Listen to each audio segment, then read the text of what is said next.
প্রিয় দর্শক সবাই কেমন আছেন? আশা করি সবাই ভালো আছেন। বরাবরের মতো চলে আসলাম বর্তমান সময়ের জনপ্রিয় অভিনেতা মোশাররফ করিম এবং জনপ্রিয় অভিনেত্রী সামান্তা পারভেজ অভিনীত নতুন নাটকের আপডেট নিয়ে।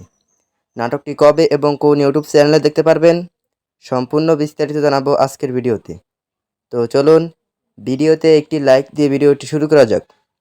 নাট্য ইন্ডাস্ট্রির জনপ্রিয় নাট্য পরিচালক সর্দার রোকন পরিচালিত নাটক ইনজেকশন মতিন। নাটকটিতে অভিনয় করেছেন জনপ্রিয় অভিনেতা মোশাররফ করিম এবং জনপ্রিয় অভিনেত্রী সামান্তা পারভেজ সহ আরও অনেকেই। 2025 সালে মুক্তিপ্রাপ্ত এই নাটকটি দর্শকদের মধ্যে উত্তেজনা তৈরি করেছে। নাটকটি আপনারা আগামী বৃহস্পতিবার জি সিরিজ বাংলা নাটক অফিসিয়াল ইউটিউব চ্যানেলে দেখতে পারবেন। তো নাটকটি দেখার জন্য কে কতটা এক্সাইটেড অবশ্যই কমেন্ট করে জানাবেন এবং নাটকের বিভিন্ন নতুন নতুন আপডেট সবার আগে পেতে চ্যানেলটি সাবস্ক্রাইব করুন। আর যারা ফেসবুক পেজ থেকে দেখছেন পেজটিকে ফলো করুন। ধন্যবাদ সবাইকে এতক্ষণ পর্যন্ত ভিডিওটি দেখার জন্য। আল্লাহ হাফিজ।